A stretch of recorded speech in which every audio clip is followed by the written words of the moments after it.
পুরা কোরআন শরীফের ভেতরে হাদিসের ব্যাখ্যায় তিনটা বিষয় লাগবে মাপ পাওয়ার জন্য। প্রথম হচ্ছে স্বীকার করা। আমাদের নবী হযরত আদম আলাইহিস সালাম, আমাদের আদি পিতা, উনি মাপ পেয়েছিলেন প্রথমে স্বীকার করার মাধ্যমে। তিনি বলেছিলেন, আল্লাহ আমি অপরাধী। দুই নম্বরে উনি অনুশোচনা করেছিলেন, অনুতপ্ত হয়ে 300 বছর কেঁদেছিলেন। কত? 3 নম্বরে বলেছেন, আমি জীবনে আর ওই গাছের কাছে যাব না। আমরা যদি তাওবা করতে চাই, প্রথমে আমাদেরকে স্বীকার করা লাগবে। অপরাধ যার কাছে স্বীকার হবে, আরো জোরে বলেন, অপরাধ যার কাছে স্বীকার হবে। 2 নম্বরে মন থেকে অনুশোচনা আসা লাগবে, লোক দেখানোর জন্য না।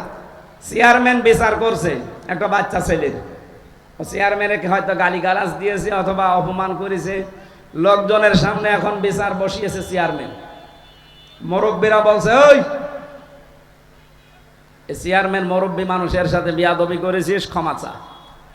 ও যদি বলে, ওই চেয়ারম্যান ক্ষমা কর, হয়েছে, ও চেয়ারম্যানের রাগ আরো বাড়বে না? ও যদি ছোট হয়ে অনুতপ্ত হয়ে অনুশোচনা করে হাত পা চেপে ধরে বলে, স্যার বা বাবা বা চাচা আমার ভুল হয়ে গেছে, আমি জীবনে এরকম আর করবো না, আমারে মাফ করে দিন, ওনার মনের ভেতরে দয়া হবে না? অনুশোচনার নিয়ম এইটা। আমরা অপরাধ করার পরে অনুশোচনা দূরের কথা, আমাদের বৃদ্ধি আরো বাড়ে। এই যে গণহত্যার সাথে যারা জড়িত, এই মানুষগুলো অনুতপ্ত হচ্ছে না, বাইরে থেকে এখন উল্টাপাল্টা আরো ফতোয়া বের করছে, বলছে লিস্ট করে রাখো 257 জনের, আমি আসতেছি। আরে ভাই, আপনার তো ছোট হওয়ার কথা, আপনার বৃদ্ধি বাড়ে কোন কারণে?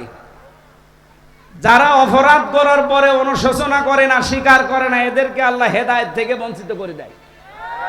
ফেরাউন কিন্তু এইটা করেছিল, অনুতপ্ত হওয়া, অনুশোচনা করা দূরের কথা, ওর বৃদ্ধি আরো বেড়েছিল। আল্লাহ শেষ পর্যন্ত মুখের ওপরে জিবরাইলকে বলছে কাদা দিয়ে দি, ও যেন বাকি কথা আর বলতে না পারে। ও কিন্তু বলতে চাচ্ছিল, ও বলেছিল, আমানতু আন্নাহু লা ইলাহা ইল্লাল্লাযী আমানাত বিহি বানু ইসরাঈল, আমি তো ঈমান এনে ফেলেছি। কার উপরে? ওই আল্লাহর উপরে ঈমান আনলাম যার উপরে বনি ইসরাঈলরা ঈমান এনেছে। ওয়া আনা মিনাল মুসলিমিন, আমি তো মুসলমান। এরপরও ফেরেশতা আমার মুখের উপরে কাদা দিল কোন কারণে? আল্লাহ এবার ডাক দিয়েছেন, আল আনা ওয়া ক্বাদ আসাইতা ক্বাবলু ওয়া কুনতা মিনাল মুফসিদিন। এখন আল আন মানে এখন, ক্বাদ আসাইতা ক্বাবলু ওয়া কুনতা মিনাল মুফসিদিন, এর আগে তো তুই বড় সন্ত্রাসী ছিলি, স্বৈরাচার ছিলি, তোর কারণে আমার হাজার হাজার বান্দা বান্দে দুনিয়াতে শান্তিতে থাকতে পারে নাই, অশান্তিতে ছিল, আতঙ্কে ছিল। ওই সময়ে তোর জন্য আমি বহু রাস্তা খুলেছিলাম, একটা রাস্তায় তুই হাঁটিস নাই, এখন আর তোর মাফ হবে না।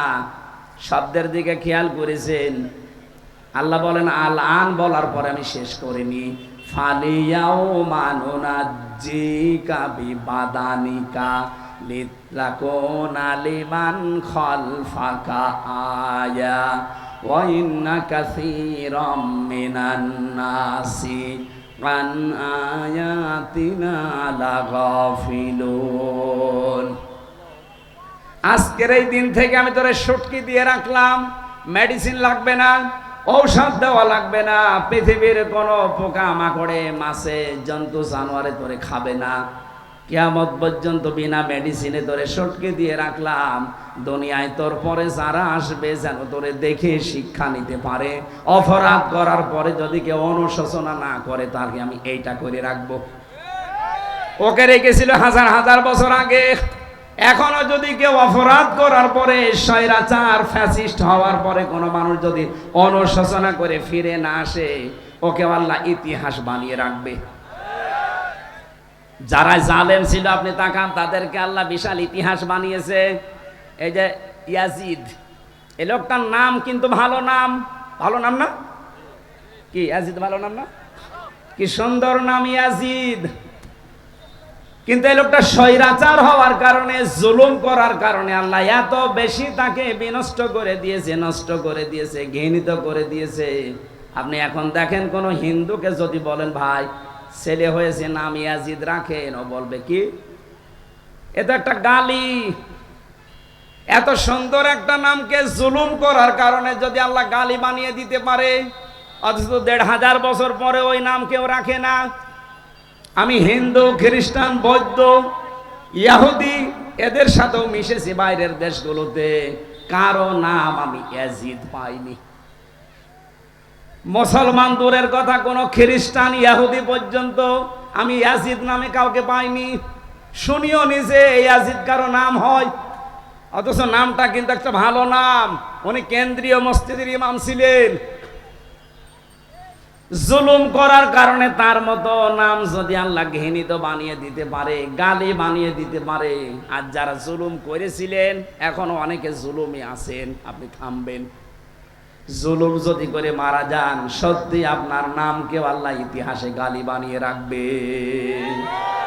আপনি মনে করছেন না আমার নাম এত সুন্দর নাম, আরে ভাই আপনার চাইতে ইয়াজিদের নাম আরো সুন্দর ছিল। এক কথা বলে না কেন? আমার প্রথম কথা ছিল আমরা কোরআনে কারিম বাদ দিয়ে পৃথিবীর কোন জায়গায় যেন ভালো হওয়ার নিয়তে, হেদায়েত পাওয়ার নিয়তে না যায়। কারণ একটাই কিতাব আল্লাহ দিয়েছেন যেটা মানুষকে হেদায়েত দিতে পারে, পথ দেখাতে পারে। এখন থেকে যেখানে যাবেন আগে বলবেন কোরআন আমার হাতে দিন। আপনি পীরের দরবারে যান, আমার নিষেধ নেই, কিন্তু বলবেন বাবা কোরআন শরীফ দেন, কোরআন বোঝার সিস্টেম আমাকে বলে দেন, আমি কোরআন পড়লে জানতে পারবো আসলে আপনি ঠিক আছেন কিনা। এই সিস্টেম আমাদের এখন চালু করা দরকার সব জায়গায়, তাহলে হাজারো ভণ্ডের দরবার বন্ধ হয়ে যাবে। এই কথা বুঝতেছেন? তাহলে আমরা যারা বলতে আসি কোরআন শরীফ, তাদের দায়িত্ব দিয়েছেন আল্লাহ প্রথমে কিতাবুন, একটা কিতাব, উনজিলা ইলাইকা, হে নবী আপনার কাছে আমি এটা দিলাম। ফালা ইয়াকুম ফি সাদরিকা, আপনি যখন এটা দিয়ে মানুষদেরকে সতর্কবাণী শোনাবেন, এখন আমি আরম্ভ করব সূরা আনআমের 82 নম্বর আয়াতের তাফসীর। আজকের আলোচনার বিষয় যেহেতু বললাম শান্তি, নিরাপত্তা, স্বস্তি, এই বিষয়টা সামনে রেখে আমি আগাবো। এখন কোরআন দিয়ে সতর্ক করতে হলে কয়েকটা বিষয় সামনে এসে যায়। হারাজন শব্দের ব্যাখ্যা আমি বেশি, এর ভেতরে যেহেতু হারাজন শব্দটা আছে, আল্লাহ পাক বলেন হে নবী কোরআন প্রচার করতে গিয়ে দেখবেন আপনার সামনে বহু মানুষ এমন বসে আছে, তারা আপনার বক্তব্য না বোঝার কারণে মন খারাপ করতে পারে। এরকম শ্রোতা দেশে নেই? আছে। দ্বিতীয় নম্বরে, আবহমান কাল থেকে এই দিনাজপুর এলাকায়, ঠাকুরগাঁও এলাকায় বহু ইবাদত মানুষ পালন করে আসছে ইসলাম মনে করে। আপনি যখন কোরআনের ব্যাখ্যা, বিশ্লেষণ, তাফসীর করবেন, ওইগুলো টিকবে না। কথা বলেন না কেন? ওইগুলো কোরআনের কাছে টিকবে না। ওই মানুষগুলো তখন আপনার খারাপ ধারণা করবে যে বেশি বোঝে, তখন আপনার শত্রুতা করবে। আপনার হাদিয়া তোফা নজর নেওয়া যা দেওয়ার কথা ছিল ওইটাও বন্ধ করে দেবে। এই জন্য আল্লাহ পাক নবীকে জানাচ্ছেন কোরআন প্রচার করতে গেলে এগুলোর ভয় পাবেন না। আপনি সঠিকটা তুলে ধরবেন, দেখবেন আমি আল্লাহ আসলে এই কথায় রাজি আছি কিনা। আমার তেলাওয়াত কিন্তু আয়াত, যেটা আমি কিন্তু তাফসীর সব পড়ে এসেছি আয়াতের ব্যাপারে। সূরা আনআমের 82 নম্বর আয়াত দুইটা পড়েছি, 79 আর 82। আমরা দুইটা তো, প্রথমটা তো প্রায় সব জায়নামাজের দোয়া মনে করে পালন করি, ইন্নী ওয়াজ্জাহতু ওয়াজহিয়া লিল্লাযী, এটা জায়নামাজের দোয়া মনে করেন অনেকে। এটা হচ্ছে আল্লাহু আকবার বলার পরে পড়ার নিয়ম। কেউ যদি জায়নামাজে দাঁড়িয়ে এটা পড়ে, আপনার গোনা হবে না, প্রতিটি অক্ষরে অন্তত 10টা করে নেকি হবে। কিন্তু এটা পড়ার সুন্নাত তরিকা হচ্ছে আল্লাহু আকবার বলার পর সানা আউযু বিল্লাহ বিসমিল্লাহ পড়ার আগে এইটা পড়বেন, ইন্নী ওয়াজ্জাহতু ওয়াজহিয়া লিল্লাযী ফাতারাস সামাওয়াতি ওয়াল আরদা হানিফা ওয়া মা আনা মিনাল মুশরিকিন। আমার এই সিহারা মানে শুধু এটা না, আমার জীবন চালাতে যা লাগে সব আজকে আমি ঘুরিয়ে দিলাম। আমার এই চেহারার এই বডিটা, আমার পরিবার, আমার সমাজ, আমার রাষ্ট্র, আমার যা ক্ষমতা আছে, টাকা পয়সা আছে, সব আমি আজকে ঘোরালাম কার দিকে?